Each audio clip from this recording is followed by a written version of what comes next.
Sports talk conversations with a good laugh mixed in. This is the Sports Talk with Thetford and Ashby podcast from Double T 97.3, presented by Cantex Roofing and Construction. I'm Mike Hebert, owner of Cantex Roofing and Construction. Every day is game day, and we'll get it right when it comes to your roofing, construction, windows, and mirrors. Call Cantex Roofing and Construction today. Together, we are one serving you. Hey, All-American Eatery. Gary and I ate there yesterday, and then Gary went back there this morning to get burritos. He didn't bring me one or you one, though. I would have. He was telling me about your production meeting yesterday that you all have it on Friday at lunch, and that was interesting to me. It's a big operation we got going. It is. I thought I was really impressed with the staff meeting for lunch. Well, production meeting. Well, it was a working lunch. Well, you try to put the show together about 18 hours before the actual show. Yeah. And so we run a little late on it sometimes. But we and I talked earlier this week. We were on top of this deal.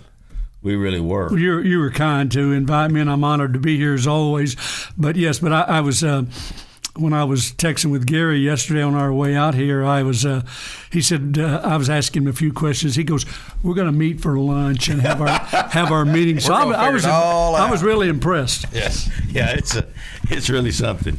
You know, we usually can't remember who's coming on or who was on last week. Or we have to really. But I was telling, I don't know if you're listening on the way over. I'm sure you listen every Saturday. Although you can, you probably didn't know you can, but you can listen every Saturday to this show. You can watch this show every Saturday. Well, when I was talking to David earlier this morning, Lauren was listening, and she already had pulled up the app for the so I have to rely on my daughter and son and son. I want to see Lauren, and I want to see Jared. Everybody was here. They're all here. When Grant was kind enough to invite us, and Tech decided to honor the team, Lauren said, "We are going." And so her three boys, her husband, Jared, his wife, and daughter, we came yesterday, and it was wonderful. And as we were driving in from the east, the first call I got was from Marcia Sharp, and I said, "What a welcome back to Lubbock." It was from Marcia, and I got to see her last night, so that was wonderful. She was there. You had a good crowd last night. Y'all were at Nuke's.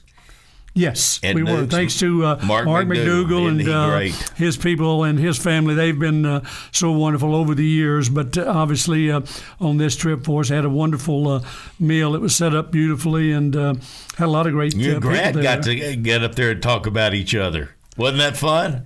Grant, what a guy. Coach. He's a great young man. And we knew that early on. I told that story last night to the group about how he came right out of Baylor after playing and worked our camp. And Robert Bashir said, "Hey, this guy's pretty good." And we didn't have a lot of money, as I told you back then, to hire our ops guy. So we hired him his first year out of college for our director of basketball operations. Now, they wouldn't do that today. They'd get a more experienced guy that had more basketball knowledge, but he was terrific. Or get 10 of them. Yeah.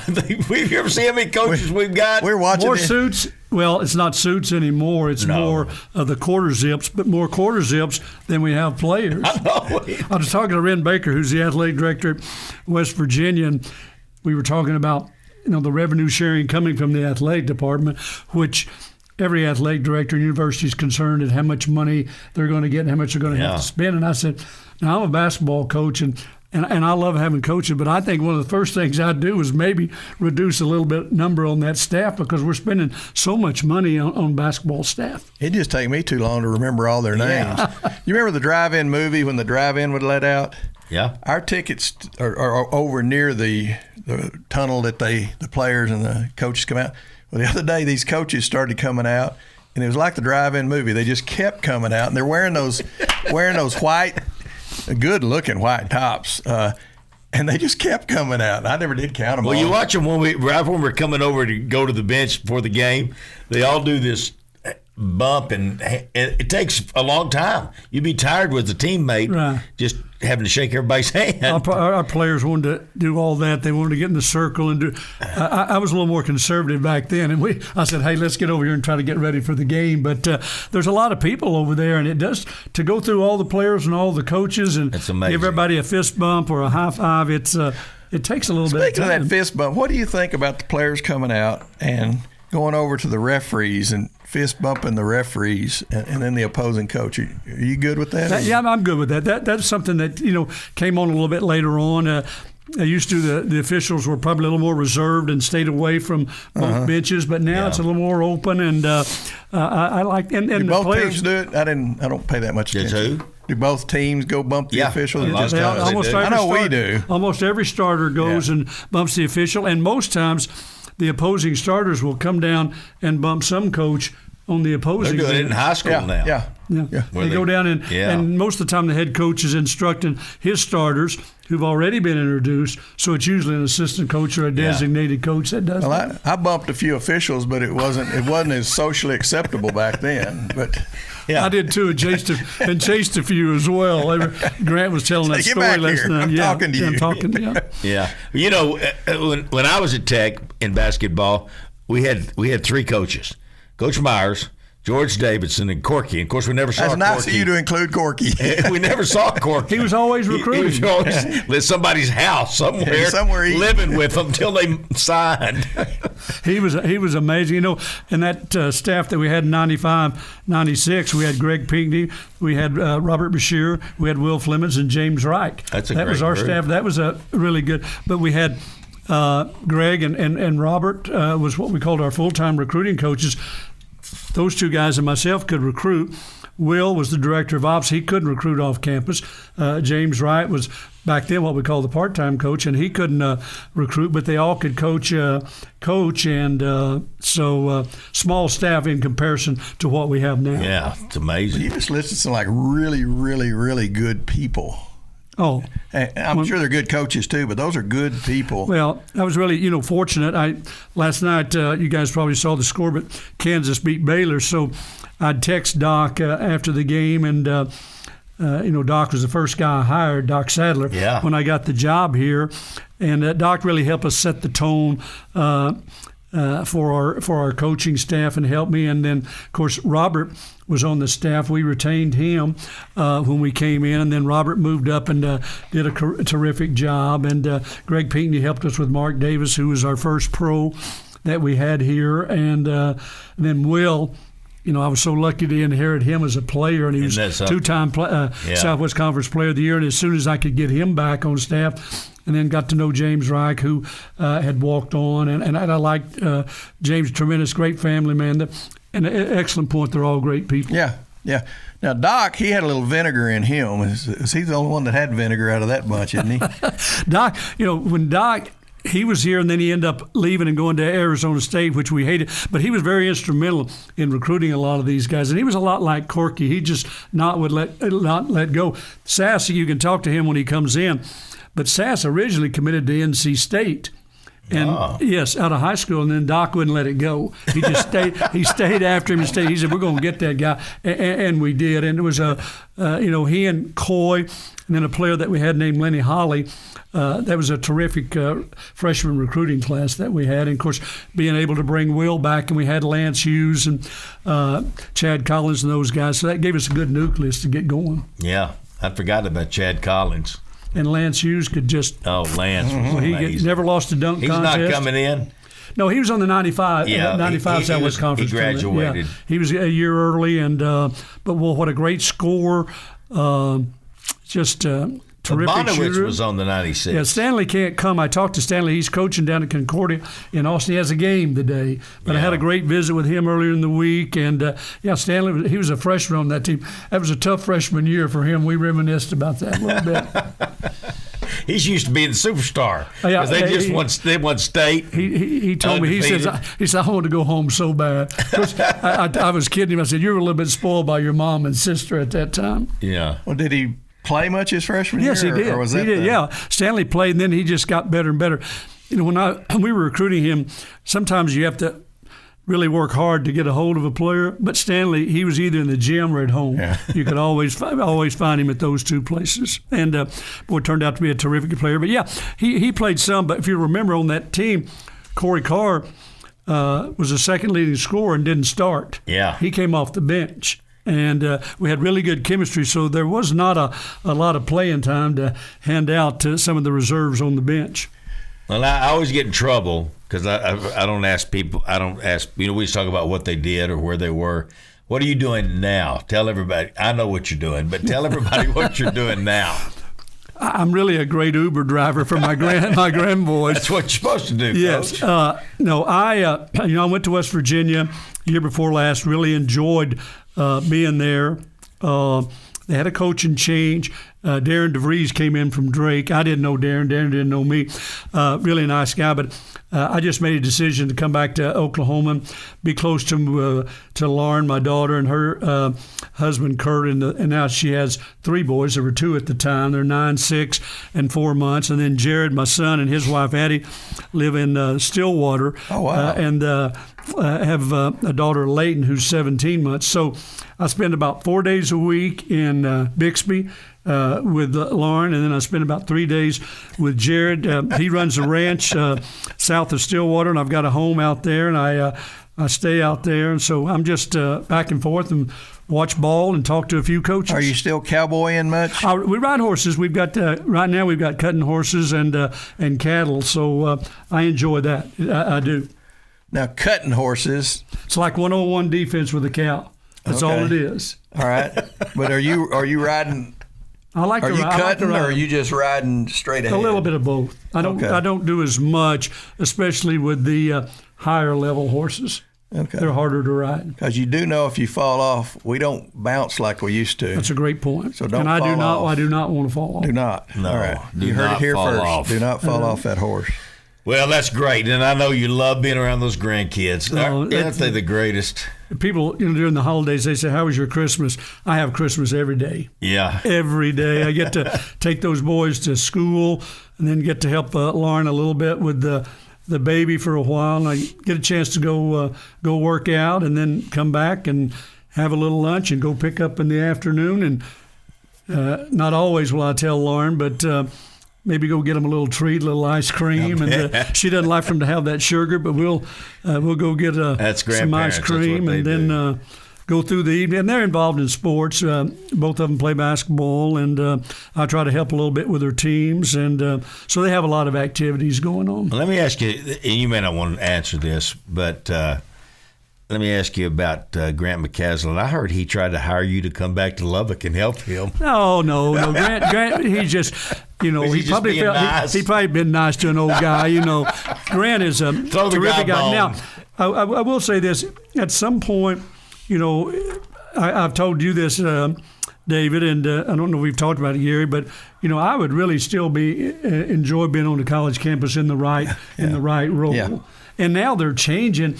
They're hiring like general managers for basketball, and which is really unusual.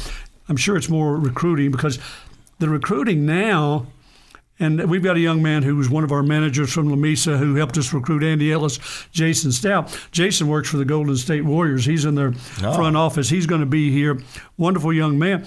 But he spends his time scouting NBA players on current teams because of the trade deadline that's coming up. Who might be on the trading block? Mm-hmm. Who might be disgruntled? Who could we get to help their team? So from the general manager standpoint in college basketball, you're trying to find out who might be leaving, who might be in the portal. You're trying to help the coaches get a jump start, not tampering by any means, but to try to find out what's going on. And that's a big job, as you guys know, with the portal today. And they get in there and they're gone so fast.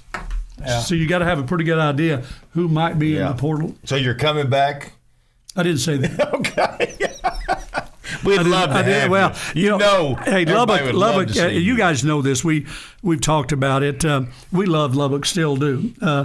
Lauren asked yesterday when we were driving in. She goes, "Does it feel unusual?" I said a little bit, but once you get to see the people, you feel like home again. And so that was neat. Wonderful turnout of great people. But we've been fortunate over the years to keep in contact with a lot of people out here. And of course, as you guys know, John and Jason Copeland and their families, I was really close to them. Larry Hayes at the time, Rick Dykes and Shelley came last night. Marcia came. So I got to see a lot of my colleagues, but also, guys like you. You were my neighbor for years, and just a lot of friends that we've kept in touch with, so we felt very fortunate.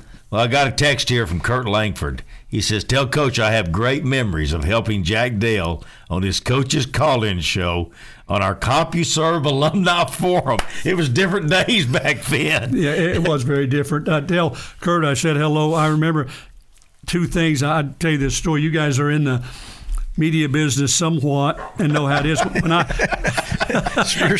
you're stretching that, aren't you? Yeah, you're so kind. Your TV personality. Yeah, that's but, right. I remember when I got the job, I talked to T. Jones. I said, we do a radio show after the game, but I said we don't have a TV show. We don't have a radio show.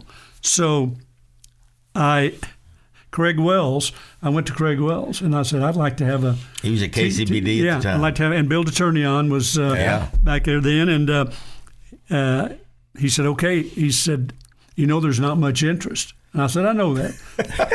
you do know. That makes you feel great. So what he was saying is, you're not going to have any sponsors. You're going to have to do this for free. I said, just give me a format of what you want. Yeah. And he told me, he said, if you'll do these things, I think we can build it. And he said, what do you want? And I said, I want John Harris to do it. Yeah. And he said, so we'll get that done. So we got John and we started that. So then I went to Jack Dale and I said, Jack, can we do a call-in show? Because I said, I'd like to do a Monday or Tuesday night call-in show, off night, to try to create interest. And he goes, well, there's not much interest at all.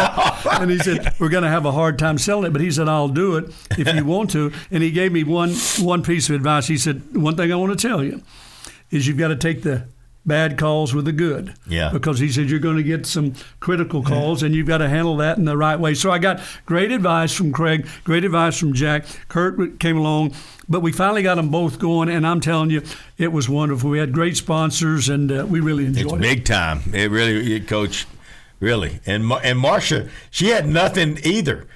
Nothing. They had no coverage. And I'm going to tell you what, she could coach, and then Boy, that girl, Swoopsy, made a difference. Yeah, she did. All right, I guess the players are coming sometime. They're supposed to be here if they can find it. I gave them the location. There you go. Right, we'll be right back. Sports talk conversations with a good laugh mixed in. This is the Sports Talk with Thetford and Ashby podcast from Double T 97.3, presented by Cantex Roofing and Construction. J&W Services, Linco Distributors. These are a couple of tech guys, Brent Beck, Scott Blakely. There's other tech guys down there. They got this huge company in Midland, and they service the whole Permian Basin. You're in the oil and gas business. You need to get these guys on your team. Sometimes you just need on your team, and they get you going, keep you going, and they'll do it the right way. You'll love working with the great folks at J&W Services, Linco Distributors in Midland, Texas. And then Mighty Wash is right here in Lubbock. It is the home base, but they've got car washes all over the Permian Basin, east New Mexico, and all over Lubbock. And they're giving back to the community and helping out, and that's Mighty Wash. Make them. And what we like to remind people is there's going to be a line at Mighty Wash. They do such a good job, but good gosh, get in it because it doesn't take long at all. Just they'll get you right through. All right. Well, Coach James Dickey's here. How many years total did you coach at Tech? I've got it here in front of me, but do you remember? I know 11. 11 years. One as an assistant, 10 as a head coach. Wow. Isn't that awesome? One as an assistant, and then boom. And that's really unusual when you come in as an assistant in a program that was struggling, and we were really struggling at that time, and did not have a good year, won 5 games. Yeah. Won 5 games. But T. Jones, somehow, I fooled him, and he liked me, and I ended up getting the job, which that really does not happen very many times in all situations. Most of the time, and even at the time, I think the administration would have liked to have had a national search. And David, I think I've told you this story. T. Jones got in the car and went to West Texas A&M and interviewed Mark Adams. Yeah. And he came back. He goes, "I've done my national search. Now I'm going to hire you." So that's nice. About 30 plus years ago, well, it was longer than that. I got the job in 90. So almost 36 years ago, the 2 guys that interviewed for the job was myself and Mark Adams. Isn't that amazing? And I told Mark when he came up for the job, I said, I really hope you get it because I know you've wanted. He was a tech grad. Yeah, but Mark and I go all the way back to that time. But yeah, I got to. And I was here 10 years. Who'd have ever known he was going to be the great coach he's been? He's had a great career, Mark Adams has. Mark, he's a ball coach. Yeah, he's a ball coach and good person, and I really enjoyed it. And T was impressed with him and did a good job. Well, T's a great judge of talent. Yeah, he was a visionary. I think that you got the inside for you. I will say this: those that don't know the humor in that is T fired me, which if I'd have known he could hire Larry Hayes, I would gladly have resigned, but I didn't know what he was going to do, so I did not gladly resign. Neither did I. I know it. Y'all got that in common. Neither did I. I know T was good to me, and I understand that. It makes it tough. But as you well know, you and I were friends all along, and Larry was a good friend of mine as well. Yeah. Well, and we talk about nowadays, we talk about what wonderful coaches and people we have out there now. Well, what people don't remember is back when James and Larry and Marcia and all that, we had wonderful great coaches. People and coaches back during that time period. Texas Tech's really been blessed through the years. You think about Spike and we had such great coaches, such great people.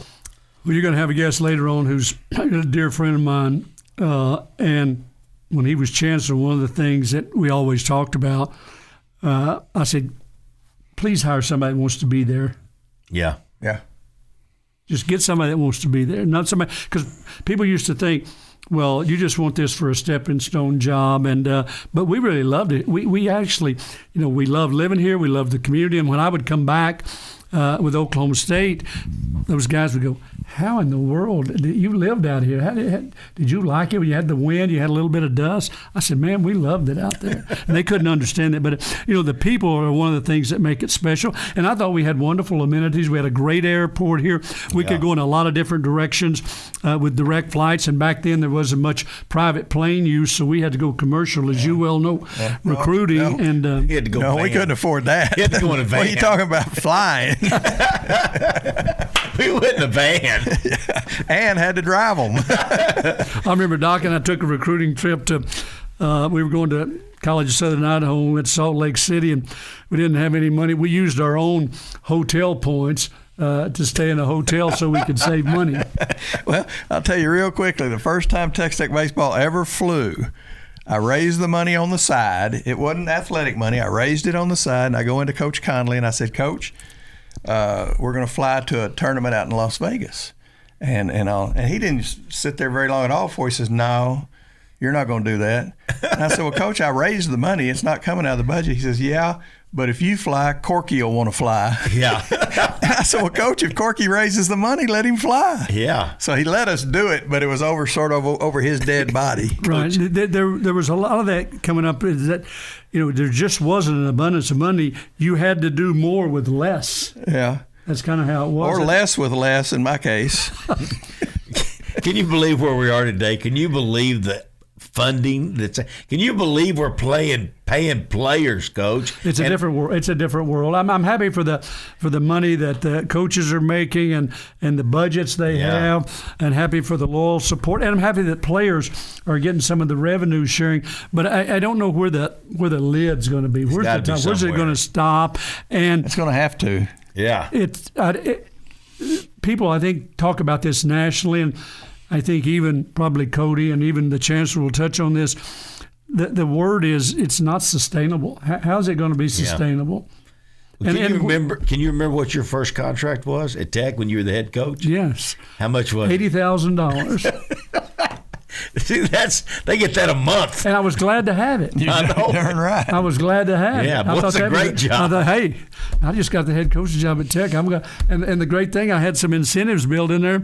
I think that first year we ended up making $120,000, and I thought we'd hit the gold mine. I know. I told Doc one time, I said, Doc, if we can ever get this thing to $250,000, $300,000 job, it's going to be unbelievable. And now it's a $7-8 million a year job, which is great. Yeah. It's great.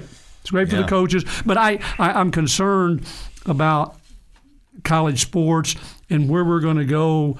Not that the athletes shouldn't get revenue; they should. I agree. But where's going to be the end all about, or the top of it? How are we going to get control of it? Well, we've got a player this year that's making more money than I'm going to say Cal Seeger's entire budgets were for 17 years. Yeah. Add up those 17 years, and we've got one player that's making more than 1 year. I would think substantially more than Cal's entire budget for 17 years. It's just, I don't know if it's sustainable or not. It might be sustainable as long as the rich programs keep their rich guys tied in.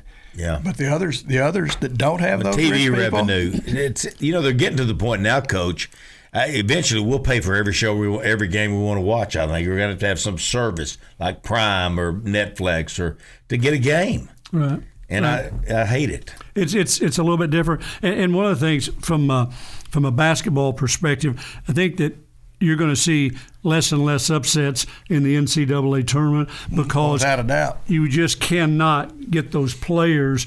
And if you get one in development, you're not going to keep him. That's what Gary and I talked about. These 16 beating a 1, those days are gone. And I think that is, the Cinderella for basketball, those 3 weeks in March, especially that first weekend, was amazing. And then you would have teams that would advance to the second round, the Sweet 16, and you can go back to the programs that have done that. But I don't see that happening anymore. No. And those, can you imagine Tony Battie, Darvin Ham, Jason Sasser, Coy Smith after their first year, they'd been gone.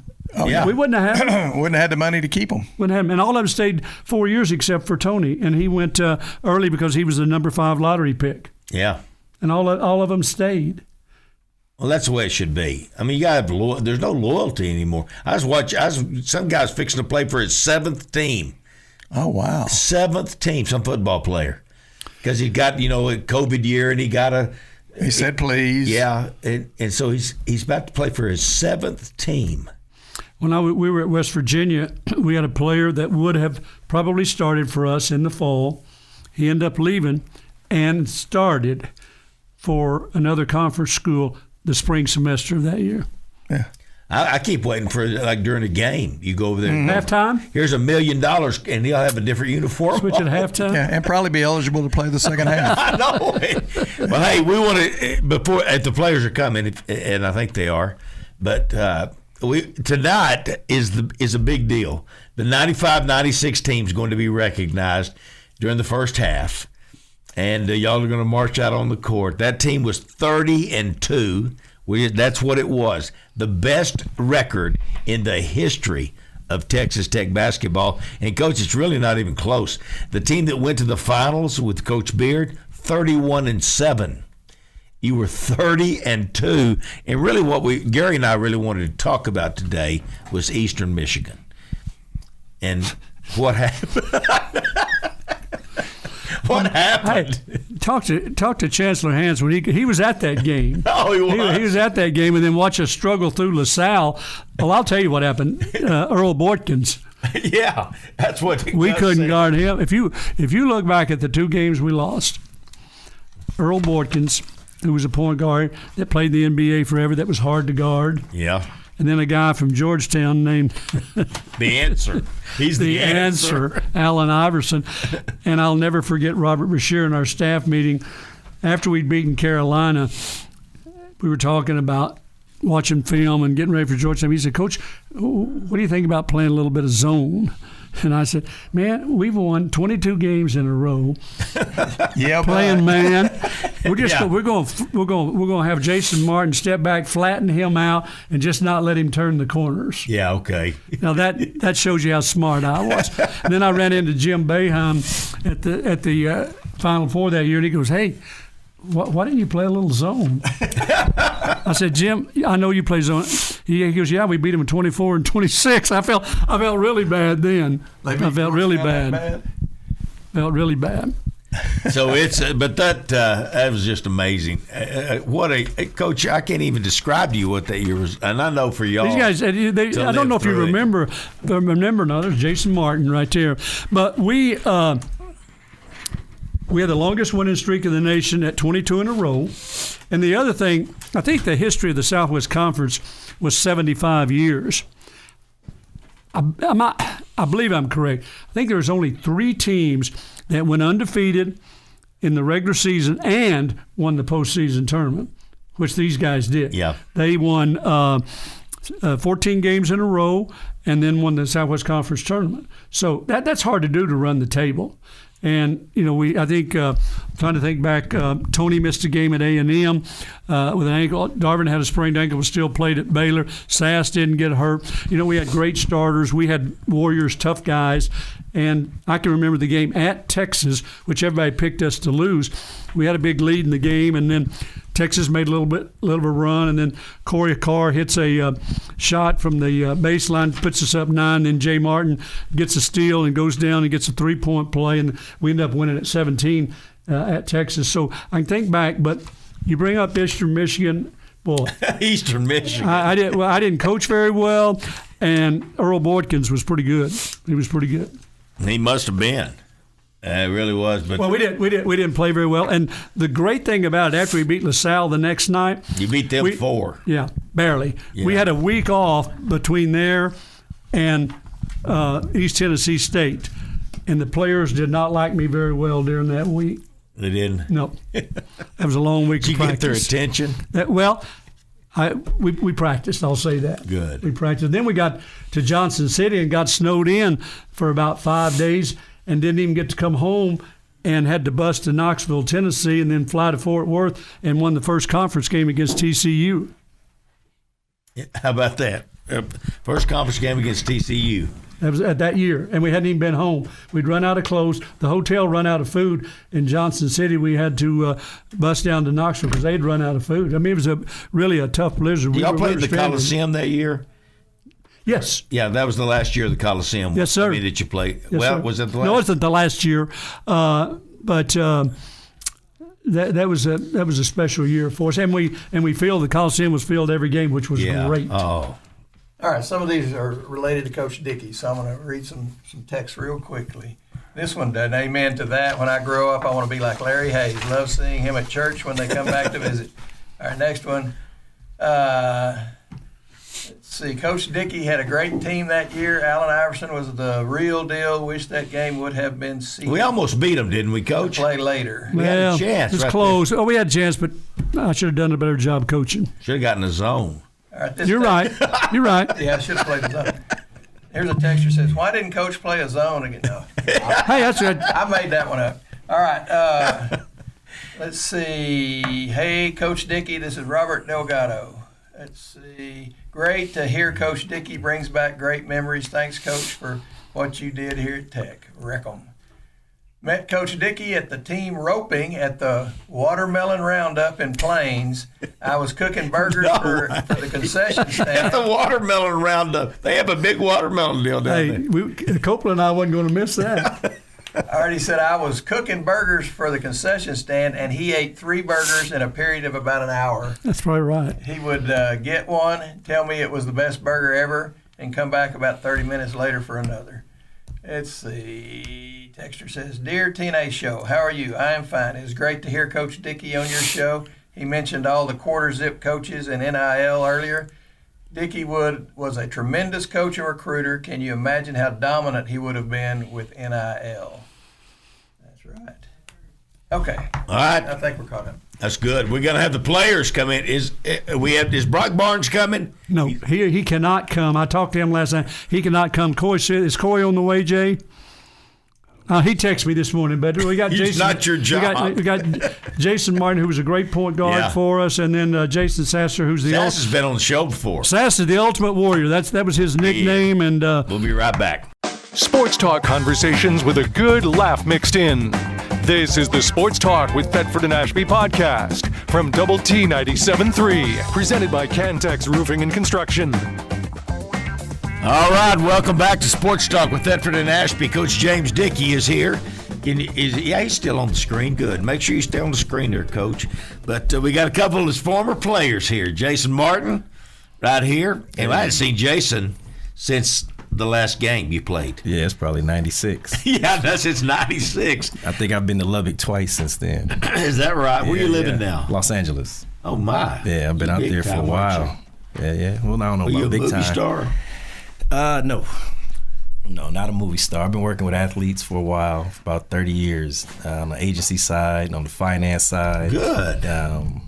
Big family now, 5 kids, wife. Really? Oh, yeah. All started, and I stay in contact with the guys a lot. So y'all talk? Oh, all the time. Yeah, always. That's good. Jason Sasser's right here. Now, he's been on the show several times through the years. Yes. And we always appreciate him. And the ultimate warrior. And he wasn't he, Jason? Oh, incredible. Did he hurt you at practice? No. We actually talked about this last night. He kind of set the tone. Yeah. That was the thing. Always set the tone. Competitive, super competitive. Oh, my gosh, I can't. Sometimes I'd watch Jason Sasser play, and I would think, he's going to throw it up in the stand somewhere. He just looked like he was a wild Bronco. Intense.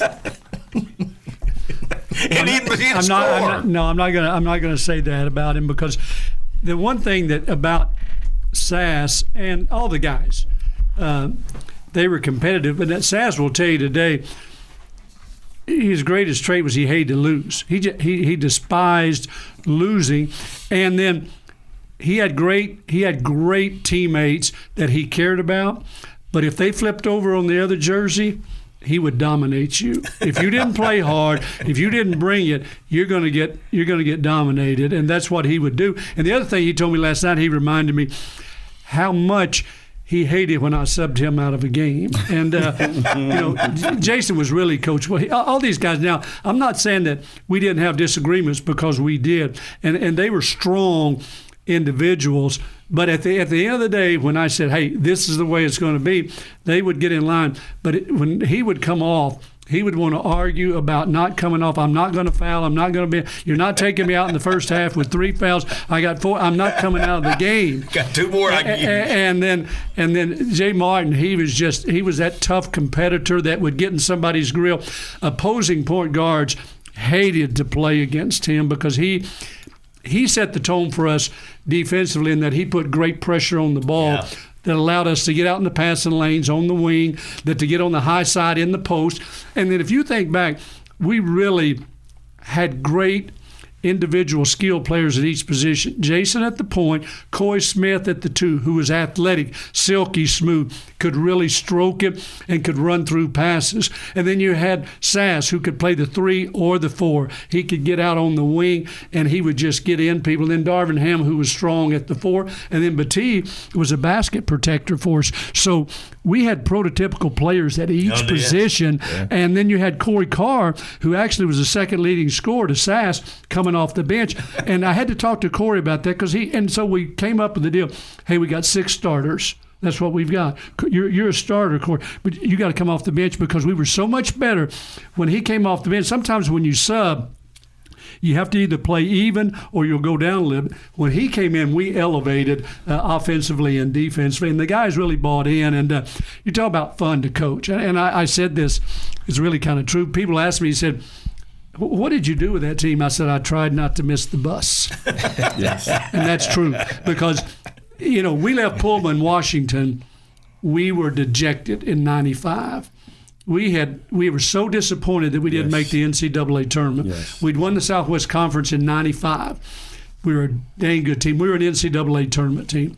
For sure. We didn't make it. We went to Pullman, Washington, and we played, I think, Washington State probably still holds the field goal percentage record in the NIT from that game. No, I'm serious. I think they shot like 70%. Yeah. And it took us about 3 days to get there. You talk about travel. We had to go to Pullman, Washington. We left 2 days before the game. We flew to Albuquerque, spent the night.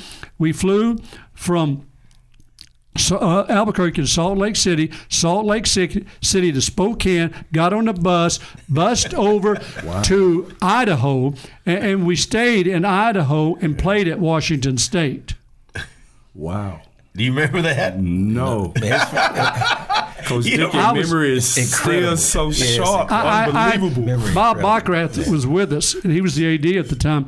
And I said, Bob, this is ridiculous. We can't charter. We're going to the NIT. And we did. We had to go to Albuquerque and spend the night and then fly to Salt Lake and then to Spokane and then go down to what's the University of Idaho? Moscow. We stayed at the University Inn across from the farm at Moscow, Idaho, and bused for shoot-around and for the game back to Pullman, Washington. And we got our fannies handed to us. Yeah. So after that game, these guys, they knew I was upset, but they got together on their own, and they said, we're going to be – and I remember Jay Martin said, hey, I'm going to go home for a while and see my family, and I'll be back. I said, when you come back, you better be ready to lead this team because we're going to have a heck of a year. And that was Lance Hughes' team, his senior year. That's right. Yeah. That's and right. Mark Davis. And Mark Davis. Yeah. Well, those guys couldn't hardly play. I mean, we had a good team. It was good. They could go, couldn't they? That team was awesome too. But I hate that team didn't get a chance to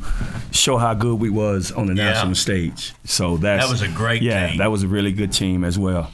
Talented. I mean, you had these guys were coming up, but Jason had joined us, and in fact, Jason had you started at Washington State with Kelvin Sampson, so he was going back home to a certain Where'd you play degree. high school ball? Manual Arts out of Los Angeles. Arts. I went to a few high schools, actually, but I graduated from Manual Arts. Oh, you're in the transfer portal? Yeah, early. Great way to put it. How much did you make? Pretty good? Oh, man. No, the prices were a lot different back then. Yeah, I bet they were. And, of course, you played at Dallas Kimball. Dallas Kimball, home of the state champions. Y'all were state champions, weren't you? Home of the state champions. I did the game last year with Estacado, and they played Kimball. Yes. And Coach Wagner at halftime, he's walking by we're doing the broadcast. He walks by, and we're down because they're really good. He looks over at me and goes, God, they're really good. Yes.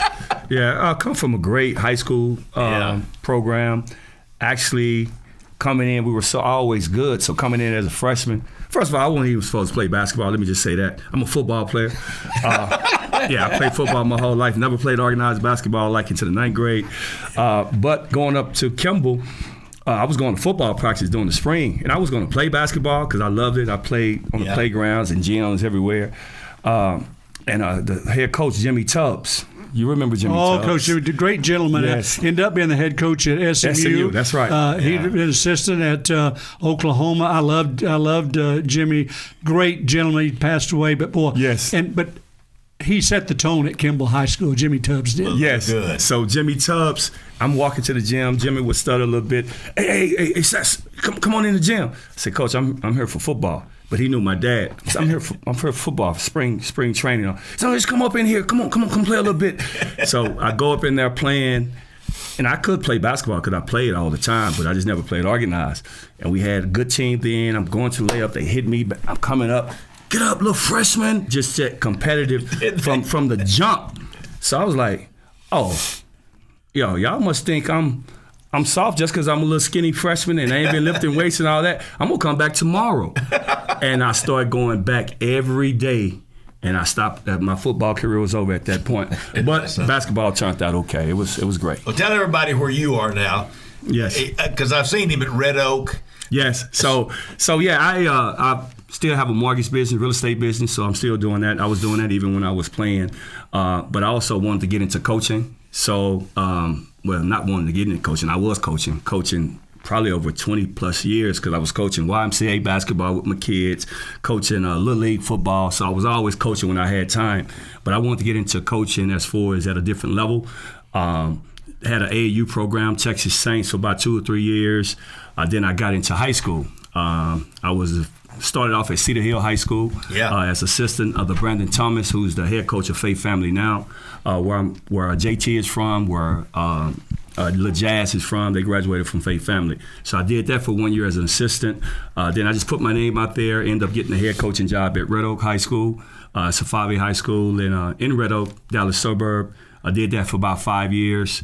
Then after that, I resigned and just wanted to see what else I wanted to do for about 3 years. And then Brandon Thomas just kept calling me, say, hey, man, why don't you come back and just help me out? I want to start like a middle school IMG all basketball, player development, weights, and just train.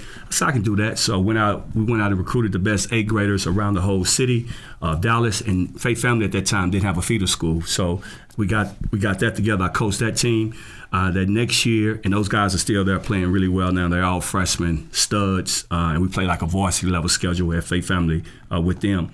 And then he asked me to come with the national team, and EYBL, we're the only team in the Nike circuit out of Texas right now. So now we actually recruit all over the state. We recruit outside the state. We have housing. We travel. Like right now we're in Boston, Quincy, Cincinnati next week. So we're always moving. It's almost like high school basketball is like college basketball now. Amazing. At that level. At the prep level, at the EYBL level. 2 years ago, Cooper Flagg, Mount Vernon, his team, one of the best high school teams ever. All those guys, a lot of those guys are one and done, and a lot of those guys are doing well right now in eBay. So that's the level of competition. So I'm enjoying it right now, coaching. That's amazing. So I had to take off to come here for this. We're in Boston, and then I'm going to have to take off next week to come back.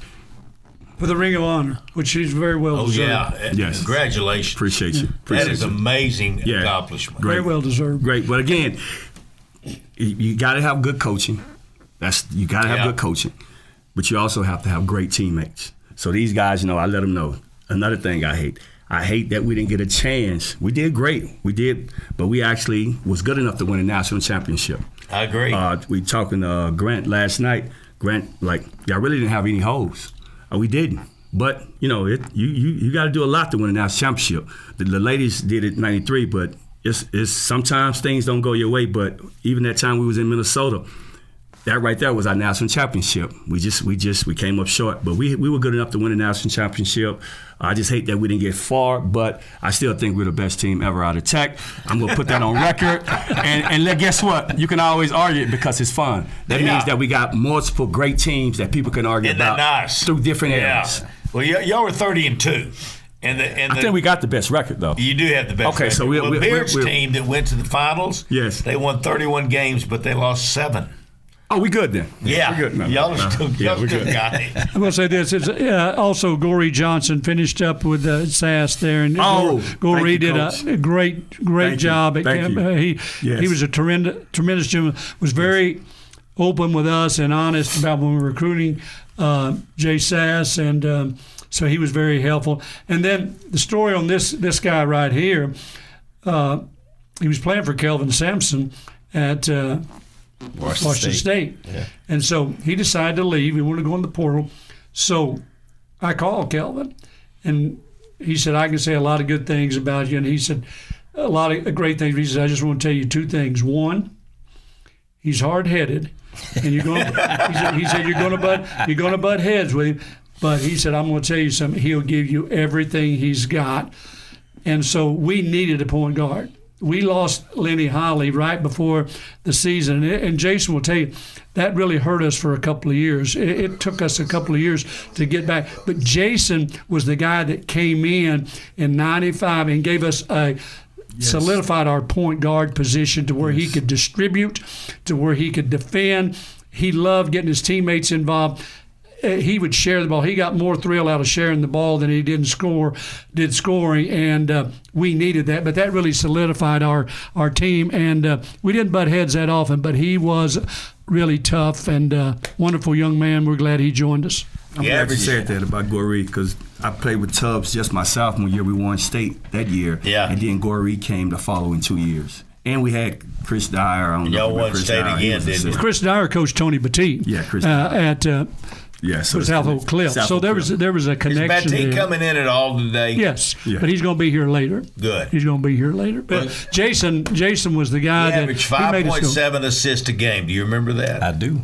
And Jason was always, when he's saying, like, every time Jason would throw me the ball, he would always just encourage me, put that battery in my back. Kill him, Sass. Work, Sass. Work out, Sass. So if you're watching games, if you can hear that audio, you can hear him in the background. Just, go to work. So yes. Yeah, no, it was a great experience, man. Coming, like you said, almost as a stepchild, as an afterthought, coming to Texas Tech. Yes. Because I wasn't recruited initially. So Coach Sampson at Washington State was telling me he was about to leave.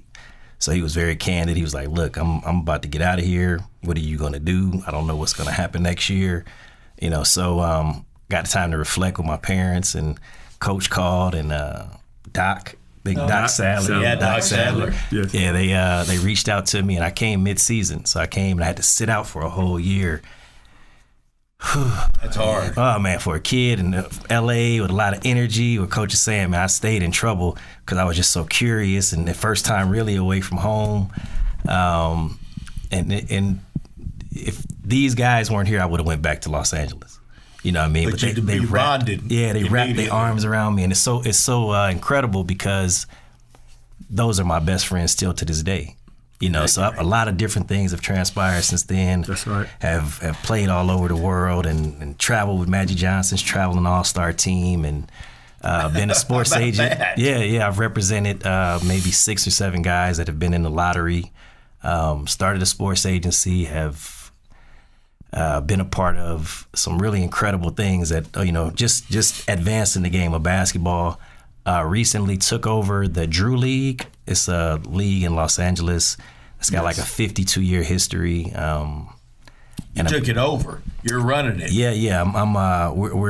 We are rebranding it. So it's going from being this historical league to television and some other 10 things. seconds. But yeah, no, that's that. Like I said, this is a lot longer than 10 seconds. So Okay, we got to come back. We got to come back to him. We'll come back to it. Jason Sasser, Jason Martin, Coach James Dickey. We'll be right back. Sports talk conversations with a good laugh mixed in. This is the Sports Talk with Thetford and Ashby podcast from Double T 97.3, presented by Cantex Roofing and Construction. Tell Coach Dickey hello from the Kimbley family, and thank you for wonderful memories. A class guy and family. Tell him Brandon is coaching near Altus and speaks fondly of James' camps and the opportunity to serve as the ball boy. Yeah, Tanner was upset that he was going to come to the deal because he was the ball boy for these guys. My son Tanner. is that right? He was the ball boy. He was going to come to the dinner last night, but he couldn't make it. It was nice. All right, great show today. Always love it when Coach Dickey comes back and calls in. Big plus with Sasser and Martin on as well. Love those stories. So that's from Donnie Baker. Thank you, Donnie Gary. Baker. Thank you. Let me say one thing about, I really think it's like a quarterback, and whether it's the offense coordinator or the head coach, you got to have a good relationship with your point guard because you communicate on the floor. From my perspective, I'm going to let Jason speak to it, but from my perspective, one of the things that I thought helped our relationship is that I was pretty tough during the holidays. We came back on Christmas night and practiced every Christmas night. And I always tried to let them off 2 or 3 days before. But we came back in the holidays because we played right after that, and then when conference season started, and I wanted to get the guys ready. But one year, Jason could not go home, and he's close to his family. He was a long way from home. And I said, man, you're coming over to my house. You're going to spend Christmas with me and my family. And he did, and we had a wonderful time. And from my perspective, I thought that really, he got to see me in a little bit different light instead of being on his case all the time about getting the ball to the low post or getting the ball to the wing or pressuring the point guard and not letting the guy beat him on a direct drive. So I thought that from my perspective, that helped me, but I'll let Jason speak to his experience. Did that help you, Jason? Yeah, no, absolutely. I actually forgot about that till he just talked about it. And it was great because he just I think he had Colt at the time or when his son was just with baby. It was Jared. Yeah. And I got an opportunity to spend time with Coach. Like you said, to see him in a different light. Because at that time, I was just like, man, this dude is on my behind. I don't know what, this is this basketball? Like we were talking about it yesterday. Yes. And as you get older, you realize, we all are figuring it out. Yeah. You know what I mean? Like this whole experience, we're all just figuring it out, and we learning, and you learning on the go, and you got to be organic and be able to pivot and do different things. So I learned so much. I learned so much about managing people, about being in adverse situations, about learning how to communicate, like life lessons, man, and loyalty. Because one thing about it, we always stood with each other. It wouldn't matter what we could be fighting, 5 seconds ago, and somebody else walks in the room and we're holding hands. looking to figure out how do we solve whatever the problem is. So we did a great job at that time as young men on developing and learning and asking questions that we didn't even know, on accident. We were asking questions like, man, how do we how do we win the Southwest Conference? How do we get to the NCAA tournament? What does that take, like beyond just accomplishing it? Like, what are the layers of commitment that you got to go through as a team? It's like Jason coming to LA and spending time with me for we just talked about it, a month, and working out and talking about, like, consciously saying, hey man, we want to get to the NCAA tournament this year. This was back when you were living in LA and y'all were still playing here. Yeah. But you went out there and stayed with him. I stayed with him for about a month. We're doing everything in LA. We were playing. They had the Say No Classic. The Say No Classic, which is a league where all the top players, college players only. Yep. College players only. He can tell you all the names that were in there. Yeah. So we play. We get on the team, and that experience was so great for me. I was out there. I just love playing basketball. I love competing, and I love competing against new people every day. Competition. And we went out there, and you can tell them the names that we were playing against. And I went out there, I had a ball. I had a ball just, I don't want to use the word. Yeah, totally. Let me say competing. Yeah. Competing. David, let me tell you about that, what he's talking about. If you think back when these guys were playing, we couldn't practice in the summertime. Once you had played the last NCAA tournament game, you were off until October the 15th. You couldn't even work with the guys in the offseason. They had to work in the weight room with the guys. They had to make themselves better in the summertime. That's right. So being with Jason and going to L.A. and playing those summer leagues, that really helped the guys. I do have one question for you, young man. Yes. Are you still a picky eater? Yes. I'm a picky We go out to eater. eat. I love to take the guys out to. I spend money. I love to take them out to eat. And Robert Bashir go. Jason Martin's ordered a second entree. He didn't like the first one. He goes, Coach, he's ordered a third entree. He didn't like the first two. So when we had him over at the house for Christmas, I said, Jason, now look, we can't cook 3 different meals. You got to tell me what you like, and we will fix what you want. Yes. He was the pickiest darn eater. But I'll tell you something. What I learned was, though, they need to eat what appeases their appetite, because we were so strict about pregame meal of not eating pasta or eating the right things.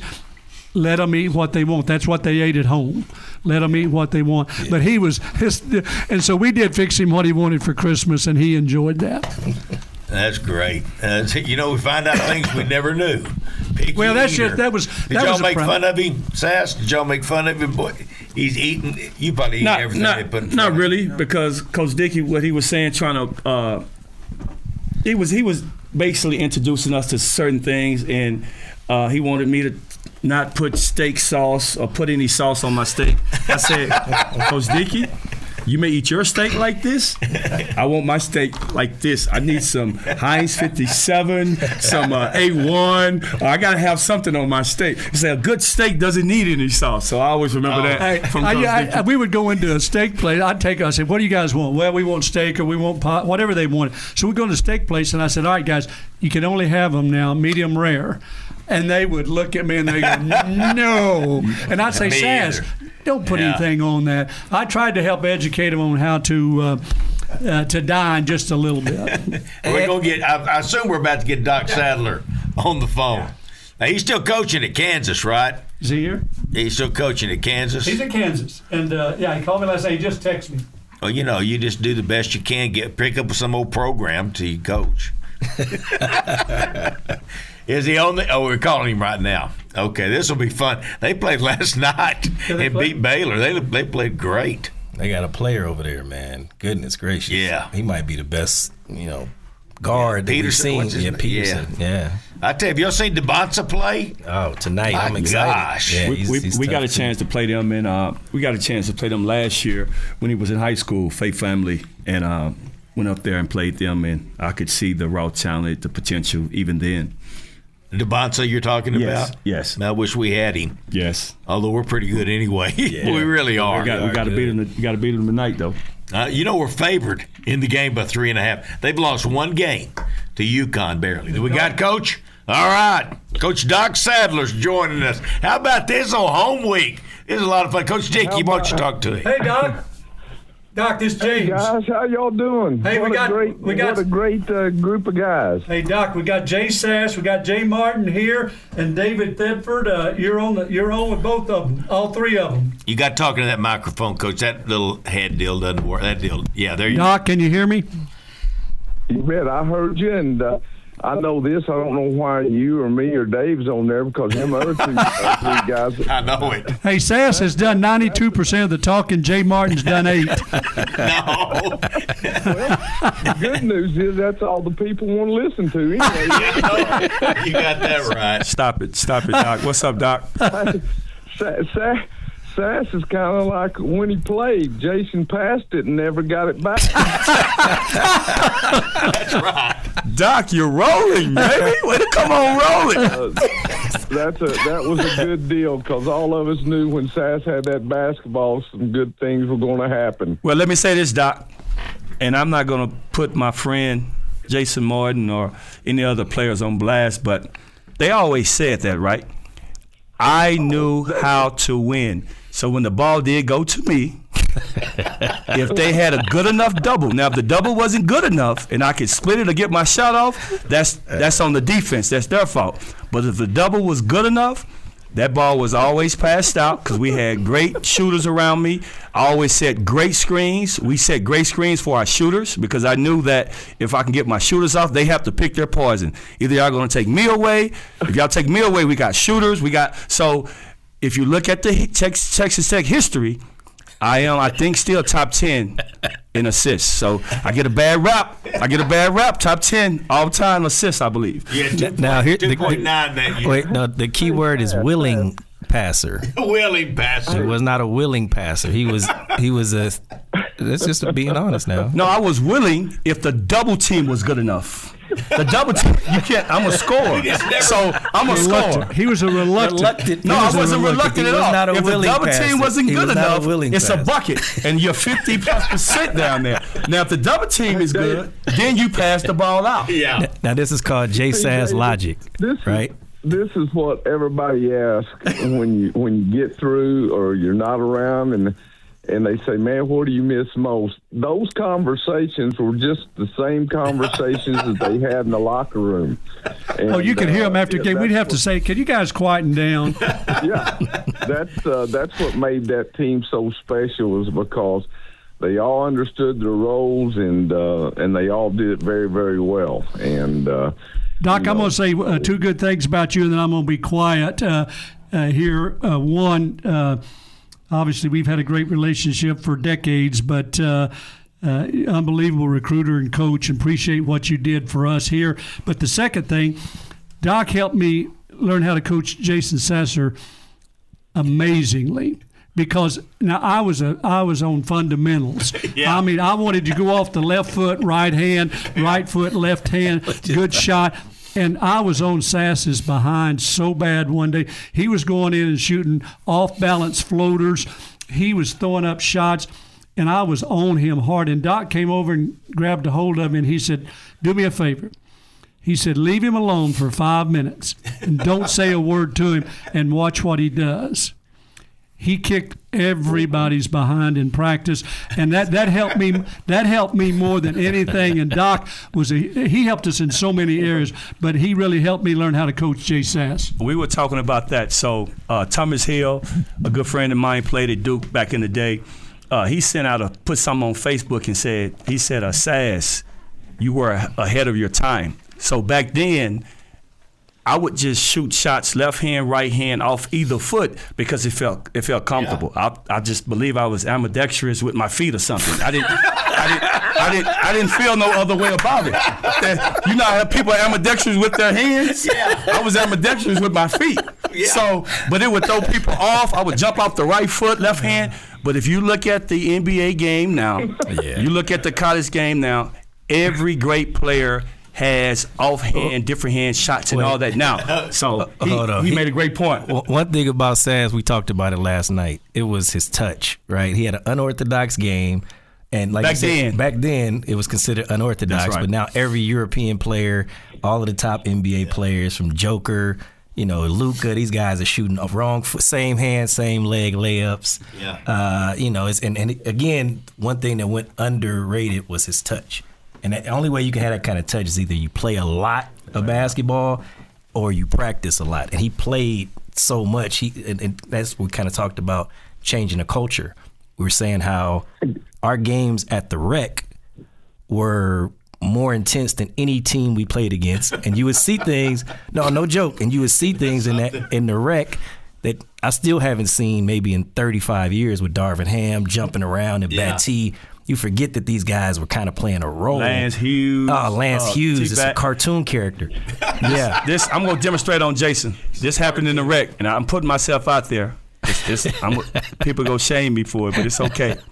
I had great teammates, and great teammates all the years I was here. So we in the Rec. We challenged blocks. We challenged dunks. Back in the day, we would challenge everything. We're a great defensive team. We're challenging everything. I jumped up to challenge Darvin Ham. He coming in real strong, kind of sideways. So I jump up. No, you're not dunking here. Darvin grabs me like this, sideways. My arms are stuck. I feel like a little kid, like I can't move. Got me sideways. Dunks the ball hard. We fall on the ground. He just lets me lay on the ground. Gently just laid me down and just walked over me. And I got right back up and went back on the other end like nothing happened. But that's how intense that's how intense those games were. See what Doc's got to say. Doc. And Darvin never said nothing after he dunked on him. He just went to the other end, and you just kind of looked at him. But Jay Moore, I'll tell you what you were saying about Sass is so true. He was ahead of his game, but it sounds to me like he's still ahead of his game, because I've never heard ambidextrous with your feet. Note that, Doc. Yep. Note that. Ambidextrous. Ambidextrous for the kids out there. Look up the word in the dictionary. With his feet. That's a whole nother level. Here you've been coaching all these years, Doc, and you're still learning. When you got it with your hands and your feet, that's why they call you a scorer. Yes. Oh, hey, Doc, let me ask you, of all the teams you've coached, this is one of the greatest teams you've ever been around. There ain't no doubt about it. Oh, it's not even close. I can't even think of another team that was even close to being like they were. And the missing part was Jason Martin, and when he came available, and we were able to, Coach Dickey liked him and stuff, because, your point guard, as I think, at least the way I think, they got to be different. They can't be afraid to say something to somebody, but at the same time, when it was time to hook up, those guys behind him knew that they were going to hook up. And when Coach got Jason Martin, that kind of made that team a whole team, because they had all the pieces, and we can laugh and do whatever we want to, but Sass could score on anybody. He could go out there and get you 25. Let's go to break. And Darvin had his role, and Tony had his role, and like I say, the guys off the bench, they were willing to accept it. But when we got Jason, he was that true point guard. Hey, Doctor, can you hold on to the break with us? Sure. Okay, great. All right, hold on. All right, yeah. You've been listening to the Sports Talk with Thetford and Ashby podcast from Double T 97.3. Catch the show live Saturday mornings from 9 to noon on Double T 97.3 FM or on the Double T 97.3 mobile app.